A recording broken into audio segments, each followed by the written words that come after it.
بسم الله الرحمن الرحيم. السلام عليكم ورحمة الله تعالى وبركاته. معلمين الصوماليين أرض الصوماليين نفسي جوجان والسلامية.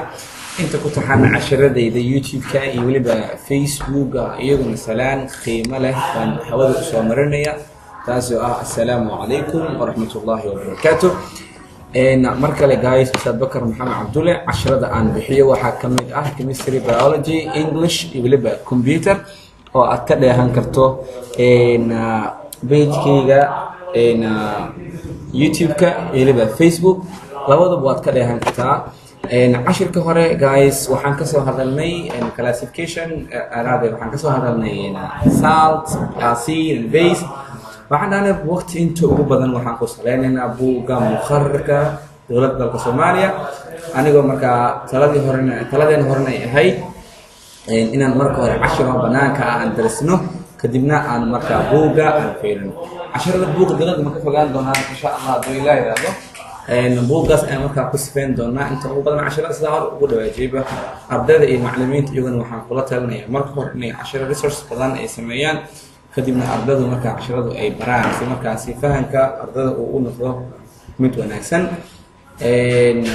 mar kale waa saaxiibkiin oo walaalkiin Bakar Maxamed Cabdulle, Soomaaliya, Muqdisho, Xamar Jajab, iskuulka Arisaala ka dhiga scientifiga classification of acids kala soocitaanka ashtadan qaadanayna insha Allah.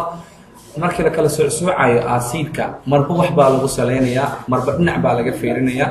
marka iyadoo dhinac walba laga fiirinayo ayaan arki doonaa insha Allah.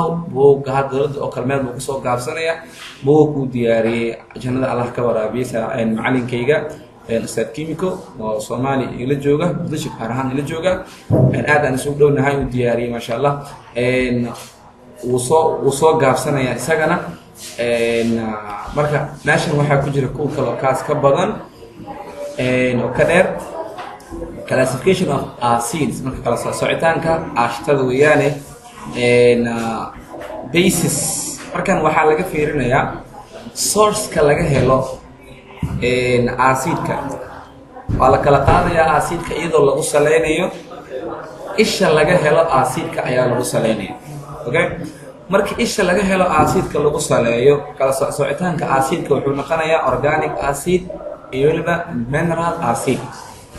organic acid wuxuu yidhi this is kaniwa the acid ashitada waa yidhi oo obtained from laga keeno organic materials waxyaabaha organiga ah sida balance dhirta laga keeno an animals ama xayawaanada laga keeno.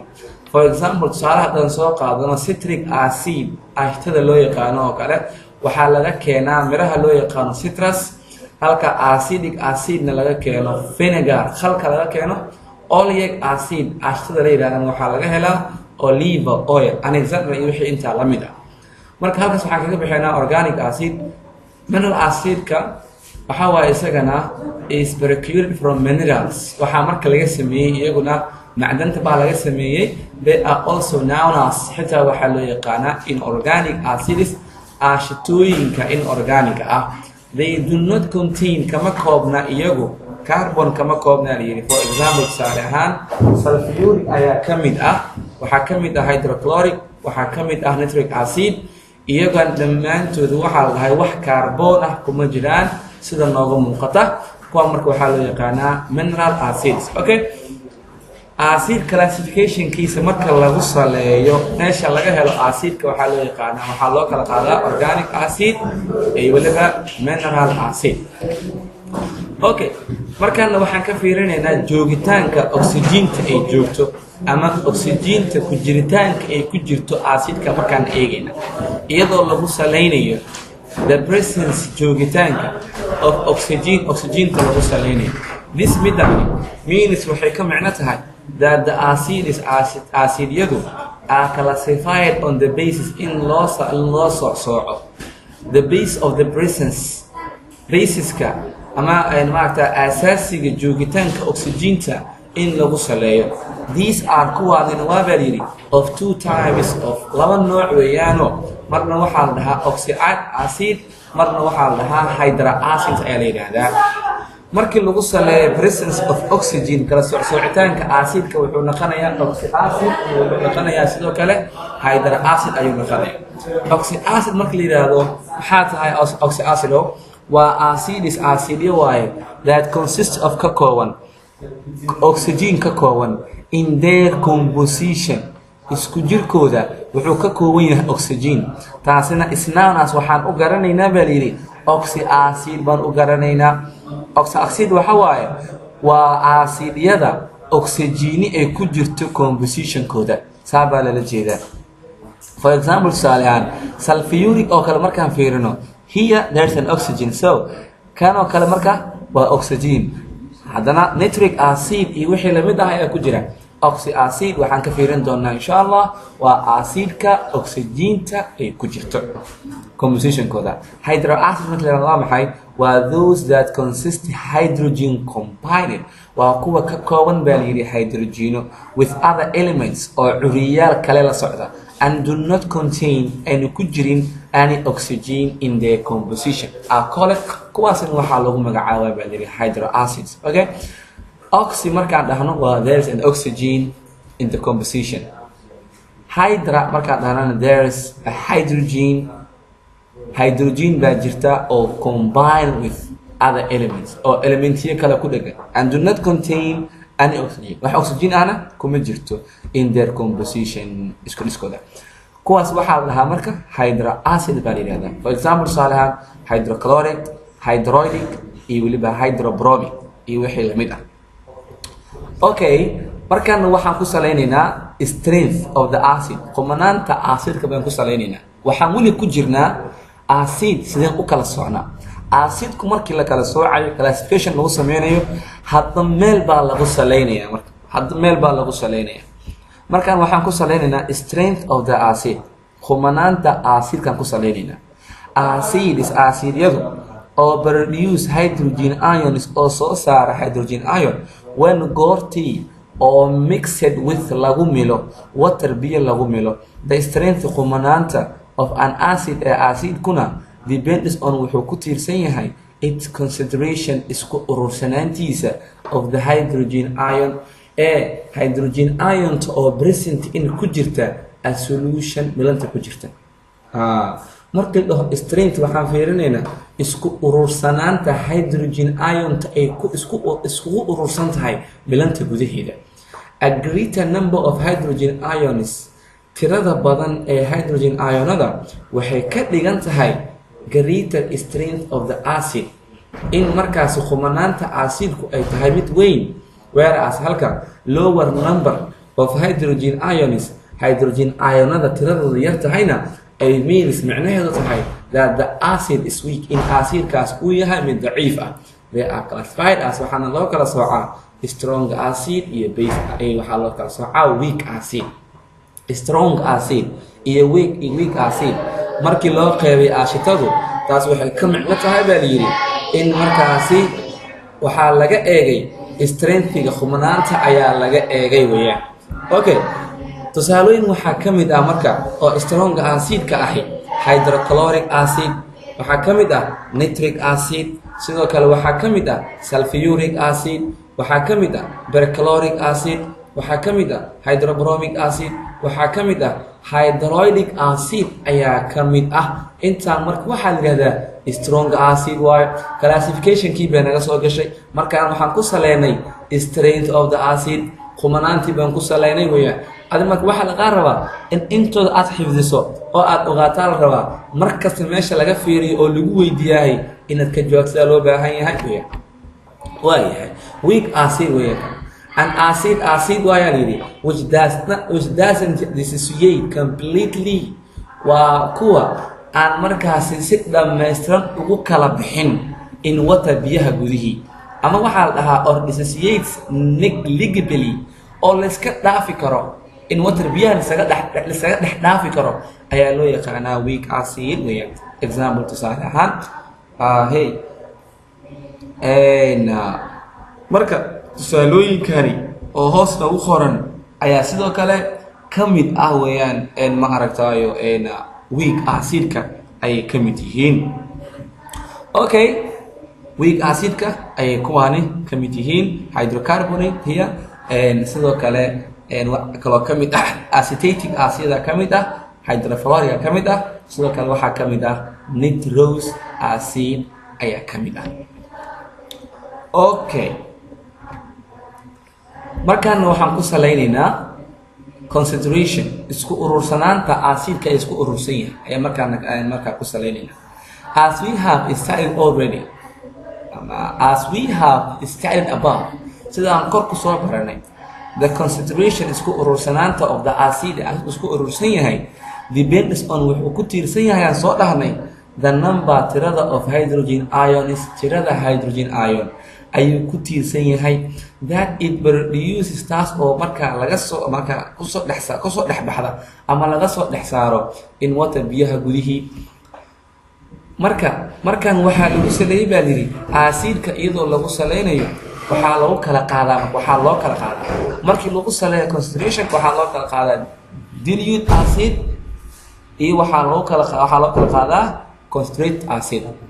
Dilute-ka waa acid barxan, concentrate-kana waa acid aan barxanayn.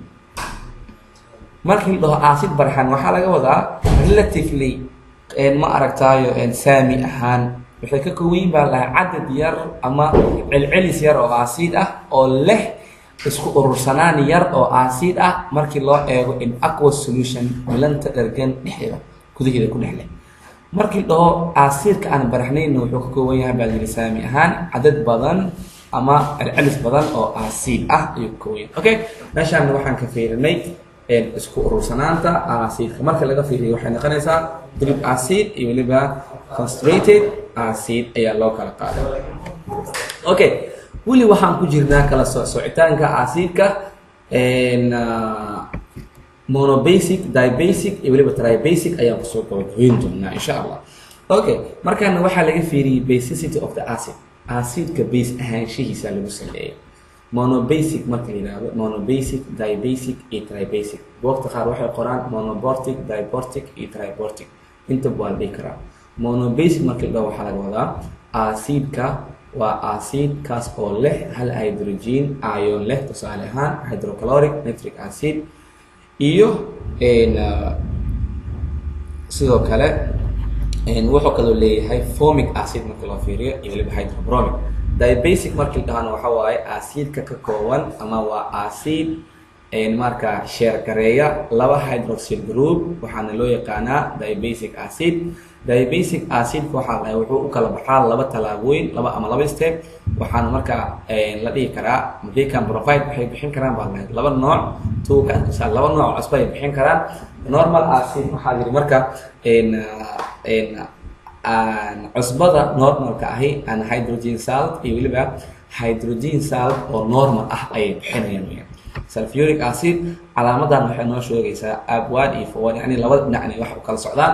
haddii marka sulfuric oo aqueous ah iyo hydrogen aqueous ah, yani calaamadan waxay muujinaysaa in haddii labada dhinac loo kala qaadaba ay u kala jabayaan. haddii saan loo qoran in ay u kala jabi doonaan hydrogen iyo sulfur ay u kala jabi doonaan, halka haddii inta laga soo qaadan ay saa u kala jabi doonaan. almuhim waxa ah in hydrogenta la fujiyo iyo sulfurta in la fujiyo. sidoo kale sodium hydroxide iyaduna haddii marka inta laga soo qabto oo la kala fujiyana noocan bay noqonaysaa. haddii noocan isugu xiran saan la kala fujiyo noocan bay noqonaysaa. Okay, tribasic markii dhahana waxaa la dhahaa waa kuwa ka kooban 3 hydroxyl group, 3 hydroxyl group.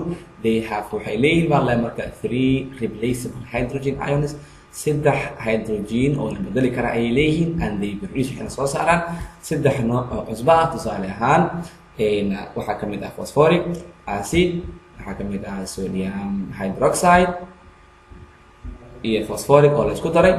haddii marka la isku daro way kala jabayaan, ama haddii la kala jebiyana si unbay isugu soo laabanayaan. oo marka waxaa soo baxay badali sodium phosphoric plus water.